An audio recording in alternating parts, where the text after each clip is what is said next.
Assalamualaikum warahmatullahi ta'ala wabarakatuh. Pada kesempatan kali ini kita akan melanjutkan momen daripada kemerdekaan Republik Indonesia yang ke-78. Kita akan coba membahas lagi tentang kewajiban-kewajiban daripada penduduk warga negara sebagai salah satu bentuk perjuangan mereka di masa kemerdekaan ini. Hal apa saja? Apakah memang pintu perjuangan sudah tertutup karena Indonesia sudah merdeka, atau memang perjuangan terus berlanjut dengan berbagai cara, dengan berbagai kemampuan dan kompetensi masing-masing setiap individu daripada warga negara Republik Indonesia. Dan di sini kita akan jelaskan lagi di antara kewajiban penduduk warga Indonesia, yaitu wa minha bina'ul madaris wal ma'ahid wal majalis li ilmi wa da'wati wa wasailil i'lami wal ittisali wasilati bil jamahiri li ajli tablighil fuhumi wal fikrati wal akhbar. Di antara salah satu bentuk daripada bela negara ataupun mengisi daripada kewajiban warga negara terhadap negara yang sudah merdeka ini, yaitu binaul madaris wal ma'ahad, yaitu membangun sekolah-sekolah, madrasah-madrasah, wal ma'ahid dan pondok-pondok pesantren, wa majalisil ilmi wa da'wati dan majlis ilmu dan dakwah, wa wasailil i'lami wal ittisali dan menjadikan salah satu perantara untuk memberikan komunikasi, wasilati bil jamahiri li ajli tablighil fuhumi wal fikrati dan menjadi salah satu sarana publik untuk menyiarkan, untuk memperlihatkan, memberitahukan pemahaman-pemahaman dan pemikiran-pemikiran dan berita-berita as-shahihah yang benar. Jadi salah satu bentuk daripada mengisi kemerdekaan atau perjuangan di masa kemerdekaan bagi setiap individu warga negara Indonesia ini adalah dengan berbagai cara membangun pondok-pondok pesantren, membangun sekolah-sekolah, madrasah-madrasah, majlis ilmu, kemudian menekuni dunia berita supaya masyarakat tidak dibodohi, masyarakat tidak dibohongi dengan berita-berita hoax.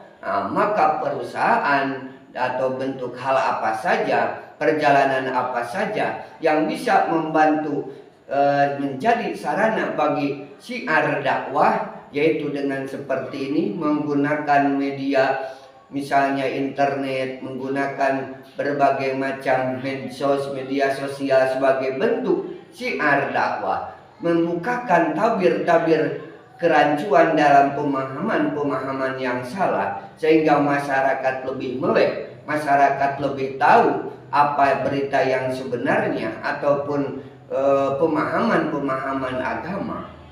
Wa ijalati subhati wa tuhmati wa taskinil fitnati bainal ummati dan menghilangkan keraguan-keraguan, tuduhan-tuduhan, wa taskinil fitnati bainal ummati dan yang paling pokok adalah meredam fitnah yang berputar berjalan antara umat di Indonesia ini.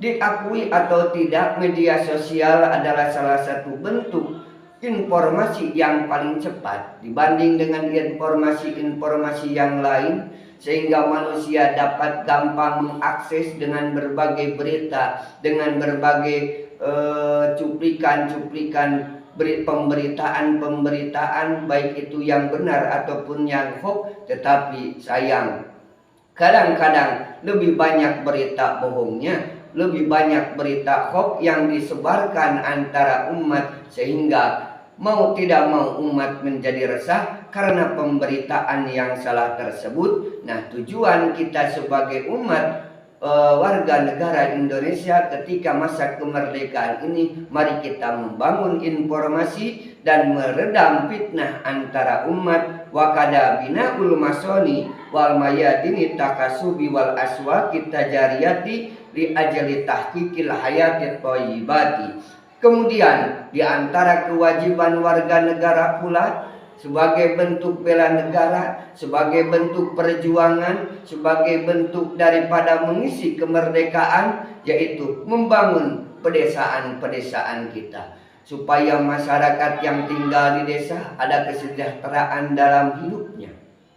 Kemudian penghasilan daripada warga pedesaan bisa terakomodir dengan baik. Segala bentuk penghasilan yang berada dari perkampungan, dari pedesaan bisa diperjualbelikan dengan mudah. Kemudian bisa jadi juga contoh bagi warga yang lain, bukan justru ditinggalkan. Pedesaan notabene sekarang mereka enggan bertani, masyarakat kita enggan melaksanakan pelaksanaan pekerjaan yang sudah menjadi turun-temurun dari orang tuanya dahulu, sebagai petani yang ulung, sebagai penanam yang ulung, lebih banyak urban ke kota-kota, mencari pekerjaan yang lebih layak, mencari pekerjaan yang lebih, bukan salah, itu boleh-boleh saja, tetapi jangan ditinggalkan oleh semua warga pedesaan, tetapi coba bangun bagaimana hasil daripada pertanian yang ada di desa, peternakan yang ada di desa, sehingga bisa disalurkan ke dunia luar, bisa diperjualbelikan, baik itu mencukupi daripada kebutuhan negara ini, ataupun bisa juga diekspor ke negara lain menjadi eksportir yang terbaik, yaitu memberikan kebutuhan, bukan bergantung terhadap negara yang lain. Wa mayadini takasubi, kemudian membuat juga lapangan pekerjaan, wal aswaqit tajariyati, kemudian pasar-pasar perdagangan, di ajli tahqiqil hayati thayyibah, dengan satu tujuan, dengan satu visi, yaitu untuk mewujudkan kehidupan yang baik. Apabila pedesaannya sudah terbangun dengan baik, infrastrukturnya baik, sehingga gampang membawa hasil pertanian dari desa ke kota, kemudian untuk disalurkan ke seluruh penjuru Indonesia ini, kemudian bisa juga tujuan paling jauhnya yaitu menjadi ekspor, diekspor ke negara-negara lain, bukan justru sebaliknya. Negara Indonesia, negara kita, negara yang kaya, negara yang sangat berkecukupan, tetapi kenapa justru kita mengimpor dari luar? Karena kemungkinan para petani tidak begitu terakomodir, pedesaan kurang begitu terbangun, walaupun upaya pemerintah mesti sudah sekian puluh persen, sekian kemampuannya untuk membantu bagaimana desa supaya bisa maju lagi. Kemudian pembangunan pertanian bukan alih fungsikan, yang tadinya majroah, yang tadinya tempat bercocok tanam, sekarang di kampung-kampung sudah masuk banyak begitu pembangunan. Bukan salah maksudnya pembangunan, tetapi tidak sesuai. Yang tadinya sawah tempat bercocok tanam diganti menjadi perumahan. Apakah itu kesalahan? Bisa dianggap kesalahan, karena salah satu kepentingan daripada makanan yang begitu berkurang, sehingga efek daripada majroah ataupun sawah dan ladang yang sudah berganti, tadinya ditanami pepohonan, tadinya ditanami sayuran, tadinya ditanami padi, sekarang diganti dengan ditanami perumahan. Bukan hal yang baru lagi, sudah lumrah di berbagai pedesaan, sudah mulai dimasuki perumahan. Nah, ini tujuannya sebagai bentuk daripada perjuangan di masa kemerdekaan ini adalah diantara kewajiban warga negara Republik Indonesia yang baik, membangun pasar-pasar perdagangan untuk mencapai penghidupan yang baik fi afrodil ummati, di setiap individu umat. Wahada mimma yakulu anhu kasirun minal muslimin bil i'tiqadi ghairil mustaqim fi makna judi. Dan hal ini yang mungkin telah terlalaikan, dilupakan oleh kebanyakan orang-orang muslim, bil i'tiqadil ghairil mustaqim, dengan pemahaman yang salah, dengan pemahaman yang tidak lurus. Fi makna judi, dalam memaknai arti juhud. Karena sebagian orang memaknai juhud mungkin salah, tidak sesuai memaknainya, yaitu yang berkata bi annal muslima alladhi yumarisud dunya wa yaktasibuha wa yajma'uha laisa minaz zahidin. Salah satu keyakinan, salah satu pemikiran, pemahaman kebanyakan orang-orang muslim, sesungguhnya yang dimaksud orang muslim yang mengikuti dunia, wa yaktasibuha, dan mencari dunia, wa yajma'uha, dan mengumpulkan daripada dunia tersebut, laisa minaz zahidin, mereka berpendapat orang yang bekerja, orang yang mencari duniawi, kemudian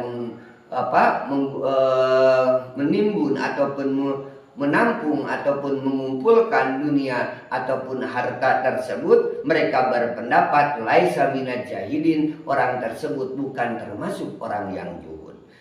Wa anna zahidah wa al-fakir wa adimul mal. Salah satu pemahaman yang salah, yaitu yang dimaksud orang yang zuhud adalah orang fakir. Orang muslim kebanyakan berpandangan bahwa orang zuhud itu orang yang tidak punya harta. Ketika orang itu tidak punya harta dan tidak tertarik oleh dunia, maka dia orang fakir, dianggap berarti dia orang yang zuhud. Notabene, mohon maaf, sebagian orang berpendapat seorang ustadz, seorang kiai jangan bekerja, jangan punya harta yang banyak, ataupun misalnya karena banyak hartanya sehingga orang-orang berpandangan, sehingga masyarakatnya pun berpandangan, wah berarti kiai ini tidak zuhud. Kalau kiai yang zuhud, ustadz yang zuhud, ajengan yang zuhud, gus yang zuhud, berarti dia tidak punya banyak hartanya, berarti ini pecinta dunia.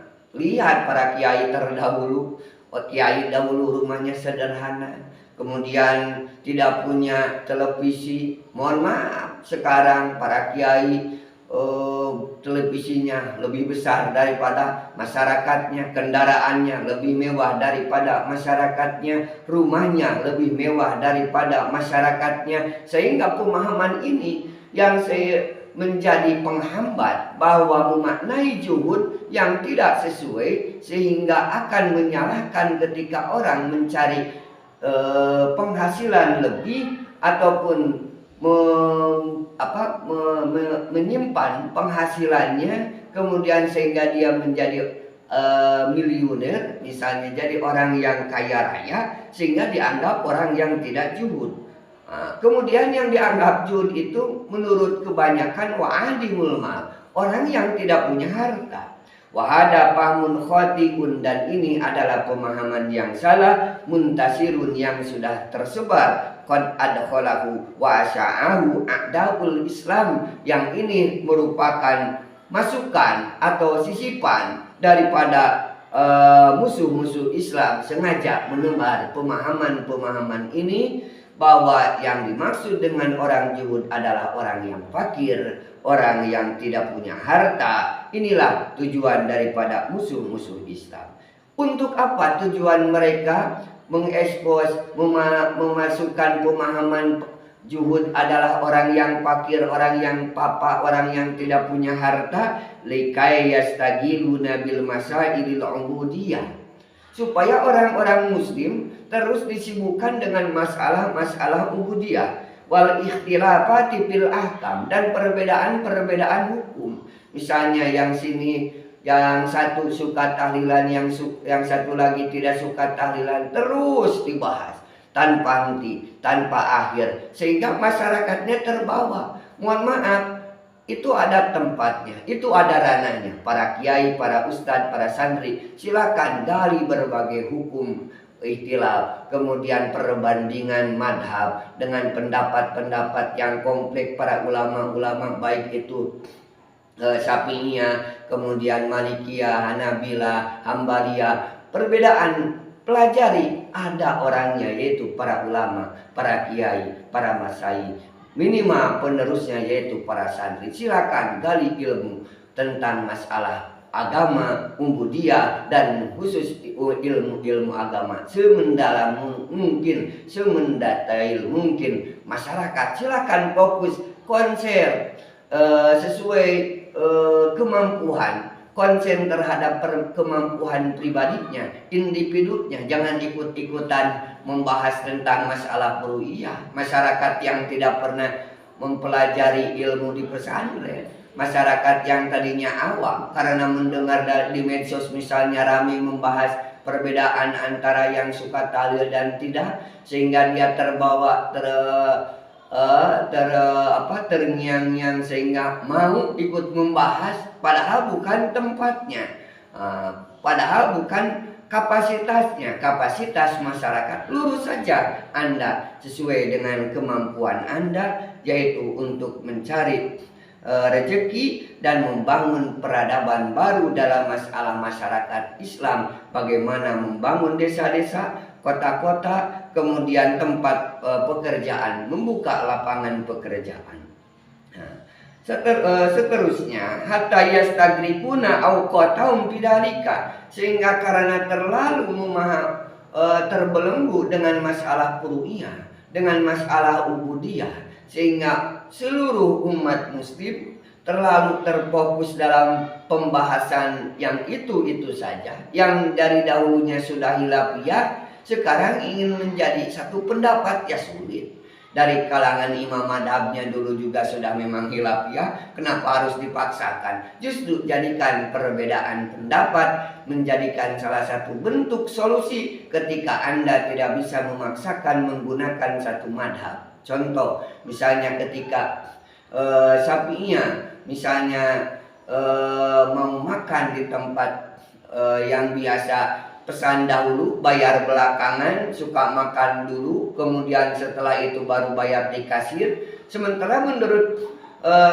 Syafi'iyah itu tidak boleh, harus dibayar dulu kemudian baru boleh dimakan. Sementara kita pengikut madhab Syafi'i, kebiasaan kan masuk ke rumah makan, jangan ke rumah makan nongkrong di warung kopi, sekedar ngopi-ngopi, pesan kopi, pesan rokok, ngambil makanan ini A, B, C, roti dan yang lainnya, kue yang lainnya, baru setelah akhir kita bayar. Itu kan tidak sesuai dengan madhab Imam Asy-Syafi'i. Maka perbedaan madhab jadikan solusi, jangan dijadikan perbenturan. Justru semuanya harus digali, tetapi kita tetap harus konsen dalam satu madhab dalam keseharian, kecuali dalam kondisi tertentu bisa melaksanakan intikal madhab, yaitu pindah sewaktu-waktu dalam kondisi yang memang terdesak, tidak bisa melaksanakan madhab tersebut.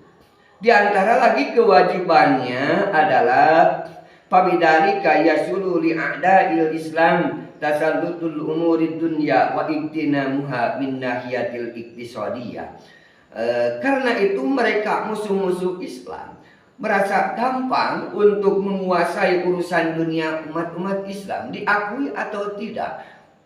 Para pengikut musuh-musuh yang mengikuti kita, keseharian kita, memasukkan pemahaman-pemahaman, memasukkan hilafiyah dengan berbagai macam, misalnya dengan tujuan mengekspos hilafiyah yang terjadi, misalnya ada Wahabilah, kemudian ada lagi Syiah dan yang lain-lainnya, sempalan-sempalan yang sekarang sering bermunculan, diantaranya misalnya yang mengaku-ngaku nabi, kemudian yang baru ramai kemarin Al-Zaitun dan yang lainnya. Itu bisa jadi adalah sengaja supaya umat Islam sibuk dengan masalah keakhiratannya, melupakan duniawinya. Tujuan daripada mereka musuh-musuh Islam untuk menguasai dunia daripada umat Islam, wa iktinamuha min nahiyatil iktisadiyah, dan mereka mementingkan dunia dari sendi-sendi ekonomi. Pasoro aksarul muslimin tahta qabdatihim wa tadbirihim, sehingga kebanyakan orang muslim ada di bawah kekuasaannya dan pengawasannya. Bal kasirum minhum ya'malu bil istidamim, dan kebanyakan orang-orang muslim bukan jadi pelaku utama dalam masalah perdagangan, dalam masalah bisnis, dalam masalah ekonomi. kebanyakan orang muslim diakui atau tidak, mereka hanya jadi pembantu, mereka hanya jadi karyawan bawahan bagi orang-orang yang tidak menyukai umat Islam ini. Mohon maaf, bukan berarti tujuan di sini bahwa Indonesia milik umat Muslim, bukan. Tetapi tujuan di sini adalah untuk memberikan penerangan bahwa umat Islam jangan terlalu fokus tentang masalah pemahaman ubudiyah, pemahaman daripada ikhtilaf, kemudian khilafiyah atau furu'iyah bagi masyarakat umum. Silakan Anda sesuai dengan kapasitasnya, biarkan yang memahami dan mendalami masalah hukum syariat agama, kemudian khilafiyah, para ulama, para kiai, maka Anda cukup mendengarkan di pengajian-pengajian yang Anda laksanakan di daerah masing-masing, mau mingguan atau bulanan.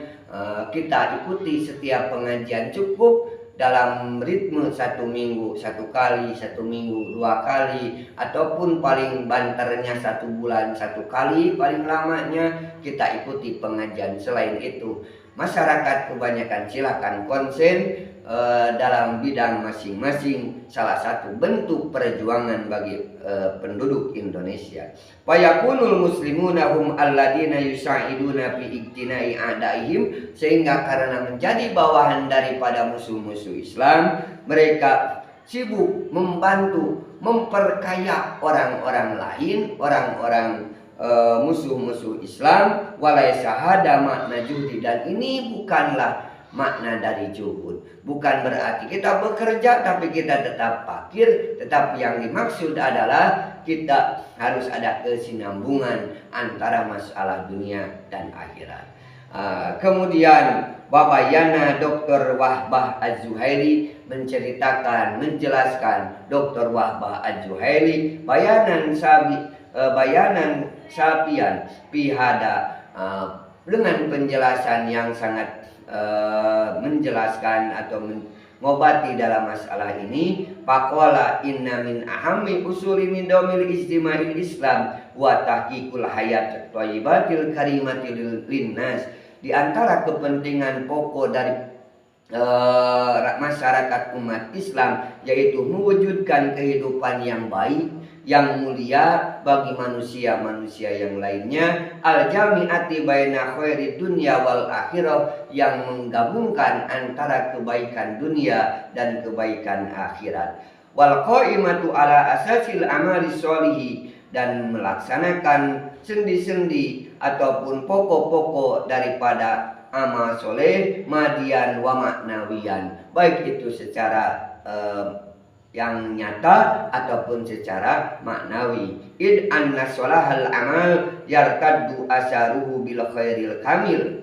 Karena sesungguhnya kebaikan daripada salah satu pekerjaan yang menolak ataupun yang menghasilkan dari asarnya tersebut, dari hasil pekerjaannya tersebut, bil khairil kamil, kebaikan yang sempurna, wasa'adati wan naim, dan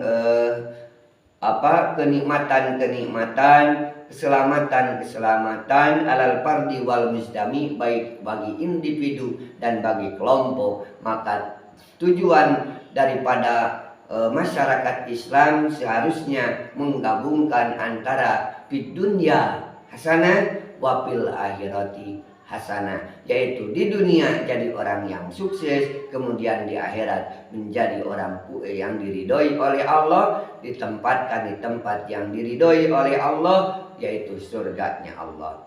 Kemudian bidalili qouli ta'ala, yaitu dengan menggunakan dalil Allah Ta'ala, a'udzubillahi minasyaitonirrajim, bismillahirrahmanirrahim, man amila sholihan min dzakarin aw unsa wa huwa mu'minun falanahdiyannahu hayatan thayyibah walanajziyannahum ajrahum bi ahsani ma kanu ya'malun.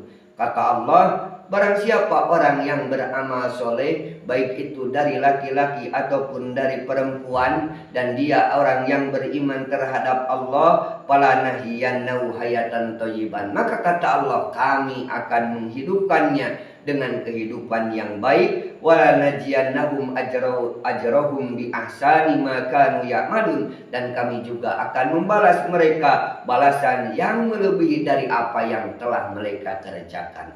Jadi orang mukmin yang sebaiknya, yang beramal soleh, yaitu orang-orang yang bisa menyeimbangkan, karena umat Nabi Muhammad SAW, ilna ja'alnakum ummatan wasata, kami menjadikan kalian wahai umat Nabi Muhammad ummatan wasata, umat yang pertengahan, tidak terlalu cenderung masalah duniawi, tidak terlalu cenderung masalah ukhrawi, tetapi balance, seimbang, mementingkan yaitu dunia dan akhirat secara seimbang, tidak ada yang saling mengalahkan. Wal maksudu bil hayati thayyibah tawakkul sa'adati warrakhai wal qanaati wal ghina anil ghairi wal ittijai ila Allah subhanahu wa ta'ala, dan maksud daripada kehidupan yang baik adalah yang dipenuhi dengan keselamatan, qanaah, kaya, anil ghairi, tidak membutuhkan orang lain.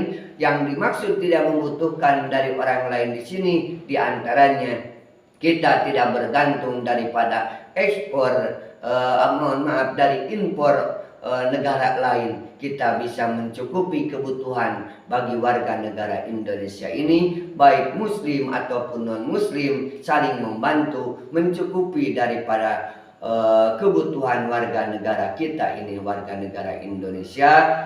Maksud daripada, walaupun tadi ada bahasan a'daul muslimin bukan mau menyakiti perasaan non muslim, bukan itu tujuannya, karena tidak semua orang non muslim punya sikap permusuhan. Kita sudah terbangun selama 78 tahun membangun negara ini, kemerdekaan ini kewajiban kita menjaga keseimbangan, karena kepentingan duniawi, kepentingan ukhrawi, keduanya tidak bisa dielakkan. Kita saling menjaga persatuan dengan sesuai kemampuan dan bidangnya masing-masing, para kiai, para ulama, para ustadz, para gus dan para santri konsen dalam masalah membangun pondok pesantren, pendidikan di pondok pesantren, mempelajari berbagai macam bidang ilmu yang ada di pondok pesantren, yang dunia sekolah, membangun sekolah,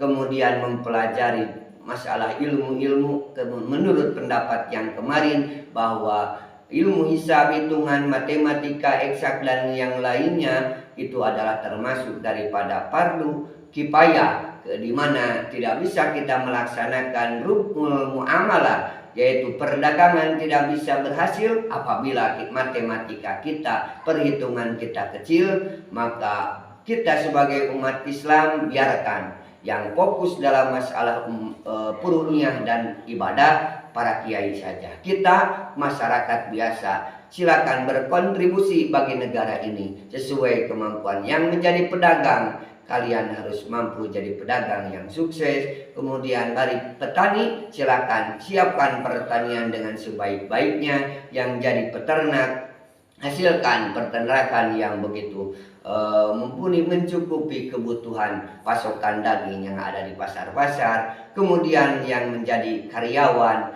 buruh tani, buruh apapun, silakan ikuti. Kalau bisa, jadilah orang yang membuka lapangan pekerjaan bagi saudara kita yang muslim dan non muslim, bukan sebagai pengikut saja, tetapi kita menjadi pionir dalam masalah pelaksanaan pembangunan negara ini. Jangan jauh-jauh, yang jauh, pembangunan di keluarga, pembangunan di desa, di kelurahan masing-masing, supaya tidak terlalu bergantung kepada dunia luar, tidak bergantung ke kelurahan yang lain, bisa dicukupi dengan penghasilan warga kita sendiri. Itu salah satu perwujudan daripada mengisi kemerdekaan. Mudah-mudahan menjadi bahan pemikiran khusus bagi pribadi, ada manfaatnya Mohon maaf atas segala kekurangannya. Assalamualaikum warahmatullahi wabarakatuh.